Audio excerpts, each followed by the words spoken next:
Blue Planet to 8 p.m. BBC One. Another welcome dip into high-definition aquatic majesty, this week exploring life in the sunken jungles of kelp, algae and seagrass, as well as vivid nightmare fuel such as a 10-armed sea cucumber cramming starfish eggs into its terrible, more like Return of the Jedi's Sarlacc pit. There are more soothing vignettes, including a diligent Garibaldi damselfish dealing with insurgent urchins and a frisky cuttlefish with a bold cuckolding strategy. Graham Virtue Howard's End 9 p.m.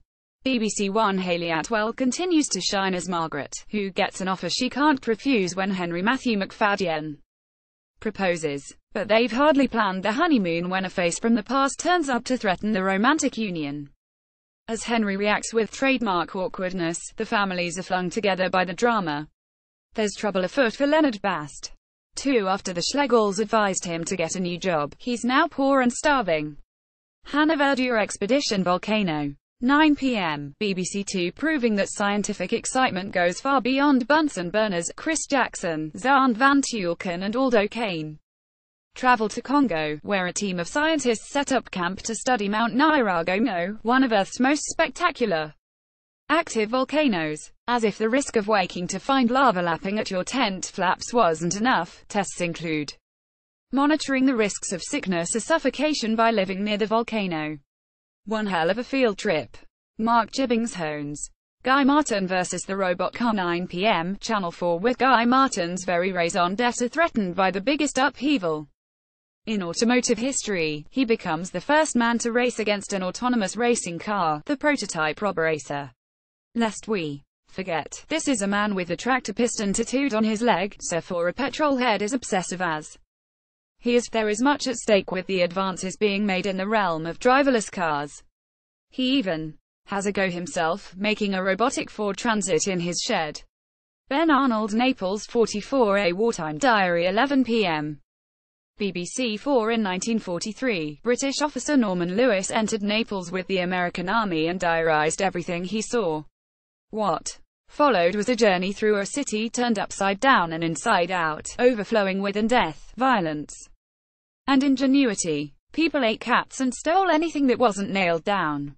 Children turned feral. Unexploded mines made life even more of a lottery. And then Vesuvius erupted. Horrifying and thrilling. Phil Harrison. Dark Files. 9 p.m. History as any conspiracy theorist will tell you, there's no such thing as a conspiracy theorist. The government just wants you to think that. This feature-length doc attempts to take a balanced view of a hot topic among believers, namely, that Camp Hero on Long Island, a military installation decommissioned in 1981, continues to trial mind control experiments. A former CIA man and a skeptical journalist joined documentarian Steve Garetano to investigate. John Robinson. Babylon Berlin. 9 p.m. Sky Atlantic. What Sky calls the first chapter of the Weimar Republic procedural concludes in impressive fashion in this double bill.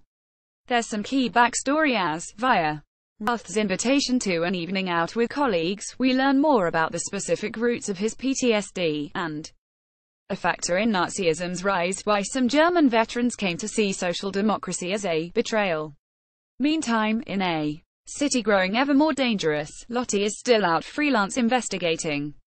Series 2 begins next week. Jonathan Wright. Film choice. Men in Black 3, Barry Sonnenfeld, 2012, 6:05 p.m. Channel 4. Wisecracking. Will Smith and hatchet-faced Tommy Lee Jones are a terrific double act as alien regulators Agent J and Agent K, but they're outshone by Josh Brolin's inspired turn as Jones's younger self in this snappy sci-fi sequel. His Agent K, 1969 version, is recruited by J to confound the plans of creepy extraterrestrial Boris the Animal Germain Clement. Paul Howlett. Fury. David Ayer. 2014, 9 p.m. Channel 5. Brad Pitt in Fury. Photograph Sony. Brad Pitt as grizzled, taciturn tank commander, or Daddy Collier, leads this old-fashioned Second World War film, which is much in the tradition of Saving Private Ryan. Logan Lerman is a scared young Clark warily taken under the veteran's wing when he is plunged into action. The weary crew, having fought their way through France, make a somewhat cliched stand at a nameless German crossroads. The combat is muddy, bloody and brutal. Paul Howlett. Good kill. Andrew Nickel, 2014, 12:10 a.m., Channel 4. Ethan Hawke is U.S. Air Force pilot Major Tom Egan, who is fighting the Taliban in Afghanistan from an air-conditioned cubicle in the Nevada desert. He's a drone pilot, administering death from half a world away. And slowly his work is eating away at his conscience. He hits the bottle, and relations with his wife Molly. January Jones are strained to breaking point.